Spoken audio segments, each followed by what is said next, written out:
Friend, geography 12th में आपका world geography में तृतीयक और चतुर्थक क्रियाकलाप चल रहा था। और तृतीय क्रियाकलाप के बारे में हम पढ़ चुके थे, चतुर्थक में के बारे में पढ़ चुके थे और इसी में से एक नया क्रियाकलाप पंचम क्रियाकलाप भी हम पढ़ चुके थे। ठीक है, आज हम बात करेंगे चतुर्थक सेवाओं की नवीन प्रवृत्तियाँ, यानी चतुर्थक क्रियाकलाप में कुछ नई चीज़ें शामिल की गई है उनके बारे में। ठीक है, तो चलिए देखते हैं। सबसे पहले बाह्य स्त्रोतन, बहुत इंपॉर्टेंट क्वेश्चन है ये, इसके बारे में बार बार पूछता होता है। ठीक है, तो वीडियो शुरू करने से पहले भाई चैनल पे जो बच्चे नए हैं वो चैनल को ज़रूर सब्सक्राइब कर दें। ठीक है, आपका सब्सक्राइब और आपका लाइक और कमेंट हमें मोटिवेशन करता है। ठीक है, मोटिवेट करता है कि आगे हम और बेहतर करने की कोशिश करें और वीडियोज़ आपके लिए लेकर के आए ताकि आपके बोर्ड एग्ज़ाम अच्छे से हों। ठीक है, तो चैनल को प्लीज़ सब्सक्राइब कर दो पहले। ठीक है, तो देखिए बाह्य स्त्रोतन क्या होता है। बाह्य स्त्रोतन का अर्थ है किसी बाहरी अभिकरण को काम सौंपना अथवा ठेके पर काम देना, यानी किसी बाहरी कंपनी से काम करवाना। ठीक है, यानी खुद निर्माण न करके दूसरे को ठेका दे देना और उस लेबल अपना लगा देना उस पर। जैसे ठीक है, जैसे मान लो कि आपकी एडिडास की शू कंपनी है। ठीक है, वो दूसरी कंपनियों से शूज़ तैयार करवा लेती है दूसरे देशों में। ठीक है, वो सस्ते पड़ते हैं उनको और उस पर अपना टैग लगा करके फिर बेचती है। तो इस प्रक्रिया क्या कहते हैं, बाह्य स्त्रोतन कहते हैं। विकसित देशों की अधिकतर कंपनी ऐसा ही करती है। जैसे अमेरिका के अंदर देखिए आपकी इनकम डॉलर में होती है ना। अमेरिका में कंपनी कोई प्रोडक्शन करेगी तो वहाँ के कर्मचारी को वेतन डॉलर में देना पड़ेगा। मान लो एक कर्मचारी को $20,000 दिए जा रहे हैं, तो भारत में तो $20,000 में कम से कम भी उनको 20 मजदूर मिल जाएंगे। ठीक है, क्योंकि $1 इक्वल टू 70 रुपये के आसपास होता है, तो 70,000 रुपये में तो कर्मचारी मिल ही जाएगा। तो कहने का मतलब ये है कि वहाँ के $1,000 यहाँ के 70,000 रुपये एक जैसे होते हैं। तो क्या करते हैं, वहाँ के एक लेबर को रखने की बजाय, एक लेबर से उत्पादन कराने की बजाय वो भारतीय से उत्पादन करवाते हैं, क्योंकि उनको सस्ता रहता है। ठीक है, इसी चीज़ को क्या बोलते हैं, जब दूसरे देशों की कंपनियाँ ठीक है किसी अन्य देश से प्रोडक्शन करवाती हैं, ठीक है, या किसी भारी अभिकरण को या किसी दूसरे को ठेके पर काम देती है, तो उसको बाह्य स्त्रोतन बोलते हैं। अपने यहाँ उत्पादन न करा करके किसी दूसरे देश की कंपनी से उत्पादन कराना बाह्य स्त्रोतन कहलाता है। ठीक है, यही कह रहा बाह्य स्त्रोतन का अर्थ है किसी भारी अभिकरण यानी एजेंसी या कंपनी को काम सौंपना अथवा ठेके पर काम देना। बाह्य स्त्रोतन का उद्देश्य क्या होता है, दक्षता को सुधारना। ठीक है, क्योंकि वो उसी कंपनी को ठेका देगी जो उनके लिए अच्छी क्वालिटी के प्रोडक्ट बनाए और कम कीमतों में बनाए। ठीक है, तो बाह्य स्त्रोतन का उद्देश्य ये होता है क्वालिटी में सुधार हो और दूसरा लागत है कम आए, क्योंकि लागत कम आएगी तभी तो बेनिफिट ज़्यादा होगा, उनको प्रॉफिट ज़्यादा होगा। ठीक है, तो ये कह रहा है बाह्य स्त्रोतन का उद्देश्य दक्षता को सुधारना और लागतों को घटाना होता है। जब बाह्य स्त्रोतन का कार्य समुद्र पार के स्थानों पर करवाया जाता है। ठीक है, बाह्य स्त्रोतन का पार जो कार्य है वो समुद्र पार के स्थानों से करवाया जाता है। मान लो कि अमेरिका भारत से करवा रहा है तो बीच में समुद्र पड़ता है ना, समुद्र पार के स्थानों से कराया जाता है, तो इसे अपतटन कहा जाता है। क्या कहते हैं इसको, अपतटन कहा जाता है। अपतटन क्या होता है, जब बाह्य स्त्रोतन का कार्य समुद्र पार के स्थानों से कराया जाता है। ठीक है, तो इसे अपतटन कहा जाता है। जिन व्यावसायिक क्रियाकलापों का बाह्य स्त्रोतन किया जाता है, ठीक है, किन किन क्रियाकलापों का बाह्य स्त्रोतन होता है, उनमें से प्रमुख है सूचना प्रौद्योगिकी का, मानव संसाधन का भी। ठीक है, एक मतलब यहाँ के लोग अमेरिका में जाकर काम करें, ठीक है, इस तरह से मानव संसाधन का, ग्राहक सेवा कस्टमर केयर होते हैं जो कॉल सेंटर होते हैं। ठीक है, कॉल सेंटर हो गए, विनिर्माण तथा अभियंत्रिकी इत्यादि का, कुछ मशीनों वगैरह का भी। ठीक है, कुछ वस्तुओं का भी उत्पादन, विनिर्माण में वस्तु ही आ जाती हैं तो उनका भी उत्पादन जो है वो बाह्य स्त्रोतन से करवाया जाता है। ठीक है, सबसे पहले हम बात करते हैं आंकड़ा प्रक्रमण। आंकड़ा प्रक्रमण क्या होता है, देखिए डाटा प्रोसेसिंग, तो सूचना प्रौद्योगिकी से जुड़ी एक सेवा है। आंकड़ा प्रक्रमण किससे जुड़ी हुई है, सूचना प्रौद्योगिकी से जुड़ी एक सेवा है, जिसे विकसित देश बाह्य स्त्रोतन के द्वारा किससे तैयार करवाते हैं, भारत, चीन, इजराइल, फिलीपींस और पूरी यूरोपीय और अफ्रीकी देशों से करवा रहे। क्यों, क्योंकि यहाँ पर लागत उनकी कम आती है और यहाँ पर टैलेंटेड लोग उनको मिल जाते हैं और कम वेतन पर काम करने के लिए मिल जाते हैं। ठीक है, इन देशों, ये कह रहा है इन देशों में विकसित देशों की अपेक्षा कम वेतन पर अच्छी अंग्रेजी बोलने वाले तथा सूचना प्रौद्योगिकी में निपुण कर्मचारी मिल जाते हैं। इन देशों में ऊपरी लागत भी कम आती है। इस कारण इन देशों में बड़ी संख्या में आंकड़ा प्रक्रमण केंद्र और कॉल सेंटर खुले हुए हैं। हैदराबाद अथवा मनीला या गुड़गांव में अवस्थित ये कंपनियां भौगोलिक सूचना तंत्र यानी GIS की तकनीक पर, ठीक है, ग्लोबल इंफॉर्मेशन सिस्टम होता है, तो GIS की तकनीक पर सुदूर स्थित देशों के लिए काम करते। GIS से जुड़ी होती है, ग्लोबल इंफॉर्मेशन सिस्टम से जुड़ करके इनके लिए काम करती है। इससे इन देशों में नए रोजगार पैदा हुआ। किसे, जिन देशों से काम करवा रही कंपनियां, भारत, चीन, इजराइल के देशों के लोगों के नए नए रोजगार पैदा हुए हैं। जिन देशों में जिन देशों में बाह्य स्रोत आ रहा है वे उत्प्रवास वाले देश भी है, ठीक है। जिनमें बाह्य स्रोत आ रहा है वो उत्प्रवास वाले, क्योंकि यहाँ पर लोगों को कम रोजगार मिलता है, इसलिए यहीं पर सस्ते दर पर काम करने के लिए तैयार हो जाते हैं। तो जिन देशों में बाह्य स्रोत आ रहा है वे उत्प्रवास वाले देश भी हैं। बाह्य स्रोतन के माध्यम से रोजगार मिल जाने से इन विकासशील देशों में प्रवास क्या होगा, फिर कम हो सकता है। बाह्य स्रोतन करने वाले देश कौन कौन से हैं? अमेरिका, कनाडा, जर्मनी व जापान जैसे देश अपने यहाँ काम की तलाश कर रहे युवाओं का प्रतिरोध भी झेल रहे हैं। क्यों? क्योंकि ये देखिए, जो अमेरिका, कनाडा, जर्मनी, जापान की जो कंपनी है वो दूसरे देशों को रोजगार दे रही है, दूसरे देशों से काम करवा लेती है, क्योंकि अपने देशों के लोगों से काम कराए तो महंगा पड़ेगा, ठीक है। और उनके देशों के लोगों को काम नहीं मिल पाता, इसलिए वहाँ का युवा क्या कर रहा है, इनका प्रतिरोध भी कर रहा है, उनका प्रतिरोध झेल रहे हैं, ठीक है, क्योंकि उनको रोजगार नहीं मिल पाता फिर ये, ठीक है। दूसरा है ज्ञान प्रक्रमण बाह्य स्रोतन, वो था आंकड़ा प्रक्रमण का, अब ज्ञान का, ठीक है, नॉलेज प्रोसेसिंग आउटसोर्सिंग। तो यह चतुर्थक सेवाओं की एक और नवीन प्रवृत्ति है केपीओ। केपीओ का यही अर्थ है, नॉलेज प्रोसेसिंग आउटसोर्सिंग, ठीक है। सूचना प्रेरित ज्ञान आधारित सेवा है जिसके अंतर्गत अनुसंधान और विकास कार्य, इंटरनेट लर्निंग हो गया, व्यवसाय अनुसंधान हो गया, बौद्धिक संपदा, कानूनी व्यवसाय हो गए, बैंकिंग सेक्टर आदि चीज़ें आती है। ज्ञान प्रक्रमण बाह्य स्रोतन, व्यवसाय प्रक्रमण बाह्य स्रोतन से थोड़ा सा भिन्न है, ठीक है। व्यवसाय प्रक्रमण बाह्य स्रोतन से अलग है थोड़ा सा, ज्ञान का प्रक्रमण अलग चीज़ है, व्यवसाय प्रक्रमण अलग चीज़ है, ठीक है, क्योंकि इसमें उच्च दक्षता प्राप्त कर्मी शामिल होते हैं ज्ञान प्रक्रमण के अंदर, ठीक है। तीसरा है भारत में समुद्र पार रोगियों के लिए स्वास्थ्य सेवाएं, बहुत इंपॉर्टेंट है ये, मेडिकल टूरिज्म भी बोला जाता है इसको, ठीक है। तो मेडिकल स्वास्थ्य सेवाएं हैं, ठीक है, भारत में समुद्र पार रोगियों के लिए क्या है वो देखिए। वर्तमान में भारत विश्व में चिकित्सा पर्यटन के सेक्टर में हॉटस्पॉट के रूप में उभरा है, यानी कि मेडिकल टूरिज्म के या चिकित्सा पर्यटन के क्षेत्र में हॉटस्पॉट यानी मुख्य देश बनकर के उभरा है, जिससे इस सेक्टर में मेडिकल प्रोफेशनल और टूरिस्ट गाइड के लिए रोजगार की असीमित संभावनाएं अब बढ़ गई है, ठीक है, बनी है।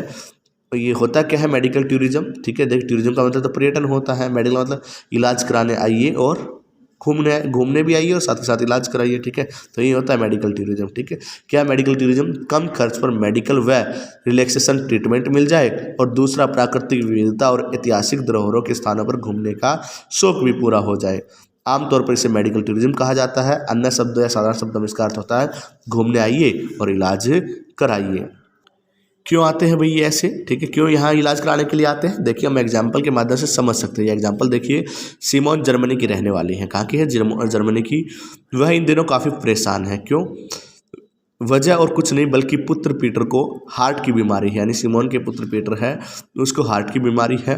दरअसल परेशानी की एक अन्य वजह जर्मनी में हार्ट सर्जरी के इलाज में आने वाला खर्च भी, क्योंकि जर्मनी में जो हार्ट का इलाज होता है वो काफ़ी महंगा होता है, क्योंकि यहाँ हार्ट सर्जरी के इलाज के लिए करीब $1,00,000 खर्च करना पड़ता है, ठीक है। तो $1,00,000 खर्च का मतलब हो गया, डॉलर के हिसाब से देखा जाए तो 70-80 लाख रुपए, और भारत में यह खर्च 9 से 10,000 डॉलर में हो जाएगा, यानी 7-8 लाख रुपए में ही हो जाएगा, ठीक है। तो इलाज करीब $1,00,000 का खर्च आता है वहाँ पर तो, लेकिन भारत में यह सिर्फ 9 से 10,000 डॉलर तक आता है। तो इसलिए सिमोन भारत आना चाहती है, लगे हाथों में ताजमहल देखने की पुरानी हसरत भी पूरी करना चाहती है, ठीक है। यानी कि इसको बोलते हैं मेडिकल इलाज भी हो जाएगा सस्ती दर पर, और वो अपना जो सपना है ताजमहल देखने का वो भी पूरा कर पाएगी, ठीक है। इसी को मेडिकल टूरिज्म बोलते हैं। और भारतीय जैसे देश जो जहाँ पर अंतर्राष्ट्रीय स्तर की सुविधाएं, मेडिकल फैसिलिटी अब मिलने लगी है अंतर्राष्ट्रीय स्तर की, और सस्ती दरों पर इलाज विकसित देशों की तुलना में हो रहा है। तो भारत जैसे देश हैं और अन्य एशियाई देश भी हैं जो कि विकसित देशों के लोगों के लिए एक अच्छी मेडिकल सुविधा उपलब्ध करवा रहे हैं, ठीक है। तो आगे देखिए, कुछ विकासशील देश ही क्यों, ठीक है, विकासशील देश सस्ते होते हैं ना, तो कुछ विकासशील देश क्यों, सभी क्यों नहीं। हाल ही के वर्षों में भारत में हेल्थ केयर सेक्टर की अवसंरचना में ज़बरदस्त सुधार हुआ है। सुविधा और तकनीकी के लिहाज से भारत के कई अस्पताल अंतर्राष्ट्रीय मानक के अनुरूप अंतर्राष्ट्रीय स्तर के हॉस्पिटल से कंपटीशन करते हैं, ठीक है। फोर्टिस हो गया, अपोलो, मैक्स, लीलावती मुंबई के अंदर है, अखिल भारतीय आयुर्विज्ञान संस्थान एम्स बोलते हैं, PGI चंडीगढ़ हो गया आपका, ठीक है। इसके अलावा एस्कॉर्ट्स, सर गंगाराम, विमहेंस व मणिपाल इत्यादि ऐसे ही कुछ चुनिंदा अस्पताल हैं ठीक है। ये कुछ चुनिंदा अस्पताल है जो चिकित्सा के क्षेत्र में लगभग ऐसा ही विकास, ठीक है, जो कि अंतर्राष्ट्रीय सुविधाएं प्रदान करते हैं, ठीक है। चिकित्सा के क्षेत्र में लगभग ऐसा ही विकास दक्षिण पूर्वी एशियाई देशों के भारत के अलावा थाईलैंड, सिंगापुर और मलेशिया में भी हुआ है। भारत के महानगरों में स्थित अस्पताल जहाँ अत्याधुनिक तकनीक और कम खर्च के कारण विदेशी मेडिकल टूरिस्टों को लुभा रहे हैं, वहाँ कर्नाटक, केरल और हिमाचल प्रदेश जैसे राज्य इलाज के लिए आयुर्वेदिक और पारंपरिक तरीके अपनाए जाने के कारण मेडिकल टूरिस्टों को अपनी ओर आकर्षित कर रहे हैं। योग द्वारा बीमारियों का इलाज भारत में नए सिरे से सैलानियों को आकर्षित कर रहा है, ठीक है। आज जर्मनी और अमेरिका में रहने वाले ही नहीं बल्कि यूरोप के, यानी जर्मनी और अमेरिका रहने वाले नहीं बल्कि अमेरिका, यूरोप के अन्य देशों, अफ्रीका, मध्य पूर्व के देशों के अलावा एशिया के कई देशों से लोग डेंटल केयर, नी ट्रांसप्लांट, ठीक है, हार्ट सर्जरी के लिए, किडनी ट्रांसप्लांट के लिए, कॉस्मेटिक सर्जरी के लिए, बोन मैरो ट्रांसप्लांट के लिए, MRI के लिए, लीवर ट्रांसप्लांट और आंखों के इलाज के लिए बड़े पैमाने पर भारत की तरफ रुख कर रहे हैं। भारत और कुछ दक्षिणी पूर्वी एशियाई देशों के अलावा ऑस्ट्रेलिया और न्यूजीलैंड भी चिकित्सा क्षेत्र में कुछ अत्यंत जटिल और विशिष्ट सेवाएं प्रदान कर रहे हैं। तो कहने का मतलब भारत में अंतर्राष्ट्रीय स्तर की मेडिकल सेवाएं उपलब्ध है। इसी कारण विकसित देशों से बहुत सारे लोग मेडिकल टूरिस्ट बनकर के यहाँ पर आ रहे हैं, ठीक है, जिससे भारत की अर्थव्यवस्था में बड़ा बदलाव हो रहा है, प्रॉफिट हो रहा है, ठीक है, और भारतीय लोगों को रोजगार भी मिल रहा है। आगे है प्रोफेशनल की ज़रूरत। 2005 में संयुक्त राज्य अमेरिका से उपचार के लिए 55,000 रोगी भारत आए। बेशक यह संख्या US हेल्थ केयर सिस्टम के अंतर्गत होने वाले ऑपरेशनों की तुलना में बहुत कम है। पूरी दुनिया से हर साल मेडिकल टूरिस्ट के रूप में आने वाले विदेशियों की संख्या लगभग कितनी है? विदेशी संख्या लगभग 1,80,000 से अधिक है और वर्तमान में करीब 10,000 रोगियों पर 150 परीक्षण किए जा रहे हैं। ये क्रियाकलाप ज़्यादातर महाराष्ट्र, आंध्र प्रदेश, गुजरात और राष्ट्रीय राजधानी क्षेत्र में हो रहे हैं, ठीक है। ऑपरेशनों और इलाज के अलावा मेडिकल टेस्ट और आंकड़ों के निर्वचन से भी भारत एवं कुछ विकासशील देशों में पैसों की बरसात हो रही है। Global consultancy firm Ernst and Young के मुताबिक वर्ष 2012 तक भारतीय अस्पतालों में बिस्तरों की संख्या में 10 लाख तक की बढ़ोतरी हो जाएगी और इसमें 80% हिस्सेदारी निजी क्षेत्र की होगी। इसलिए 2012 तक 12 लाख डॉक्टरों की ज़रूरत होगी। तो ये कह रहा है डॉक्टर की ज़रूरत हो सकती है। फिर है कॉन्फेडरेशन ऑफ इंडियन इंडस्ट्री और मैकिन्से के एक अध्ययन के मुताबिक मेडिकल टूरिज्म का बाजार वर्ष 2006 में 3.5 करोड़ अमेरिकी डॉलर करीब था, जो वर्ष 2002 में तक बढ़कर 2 अरब अमेरिकी डॉलर तक पहुंच जाने की उम्मीद है। एक अनुमान के मुताबिक भारतीय मेडिकल टूरिज्म 25 से 30% की सालाना दर से बढ़ रहा है। मेडिकल टूरिज्म के लिए कई बड़े अस्पतालों ने विदेशों में अपने PRI सेंटर भी खोल रखे हैं, जहां मेडिकल पैकेज के बारे में जानकारी दी जाती है उनको, ठीक है, ताकि वो भारत में अपना इलाज करवा सके। इस क्षेत्र में मेडिकल प्रोफेशनल के अलावा उन लोगों के लिए भी काफ़ी संभावना है जिनके पास टूरिज्म के फील्ड में डिप्लोमा या डिग्री है। ऐसे लोग खुद भी ट्रैवल एजेंसी खोल सकते हैं और या निजी और सरकारी टूरिज्म एजेंसी में टूरिस्ट गाइड की नौकरी कर सकते हैं। तो कहने का मतलब ये है कि मेडिकल सेक्टर में भारत के अंदर अपार संभावनाएं हैं, ठीक है, जो विदेशों को अपनी तरफ लुभा सकती है। तो काफ़ी लोगों को रोजगार इससे मिल सकता है। आगे है निरापद नहीं है यह पैसा भी। तेज़ी से उभरता चिकित्सा उद्योग कुछ चिंताओं और खतरों की भी चेतावनी दे रहा है, ठीक है, यानी कि प्रॉफिट, इनके कुछ बेनिफिट्स है तो कुछ उनके नुकसान भी है। नुकसान क्या है देखिए, तेज़ी से उभरता चिकित्सा उद्योग कुछ चिंताओं और खतरों की भी चेतावनी दे रहा है।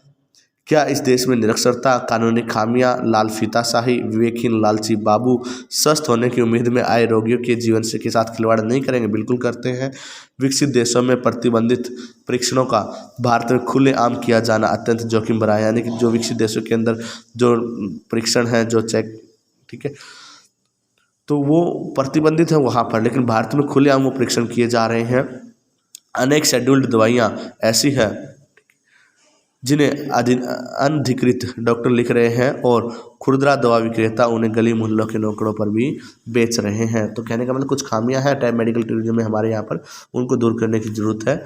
और भारत समेत मेडिकल टूरिज्म के अन्य गंतव्य देशों में अभी भी सेवाओं और स्वच्छता की गुणवत्ता को बढ़ाने तथा विशेष सेवाओं को मध्यम व निम्न आय वर्ग के विदेशी पर्यटकों तक उपलब्ध कराने की अभी भी गुंजाइश है। इन देशों में मानव अंगों का अवैध व जबरन व्यापार भी एक बीमारी का रूप लेता जा रहा है। तो मेडिकल टूरिज्म के अंदर अनेक संभावनाएं हैं, अपार संभावनाएं हैं, तो कुछ यहाँ पर हमारी चिंता का विषय भी है, कुछ कमियां भी हैं जिनको हमें दूर करने की ज़रूरत है, तभी ये मेडिकल टूरिज्म हम अच्छे से बढ़ा सकते हैं। तो ये था आपका मेडिकल टूरिज्म। एक बॉक्स रह गया है बीच में, देखिए यदि अमेरिका की बात करें तो यहाँ कई लाख लोगों के पास हेल्थ इंश्योरेंस नहीं है। क्यों? क्योंकि यहाँ हेल्थ इंश्योरेंस इतना महंगा है कि लोग इसे अफोर्ड नहीं कर पाते। ठीक है, अगर देखिए लास्ट टॉपिक है आपका इस लेसन का अंकीय विभाजन। ठीक है, क्या होता है अंकीय विभाजन?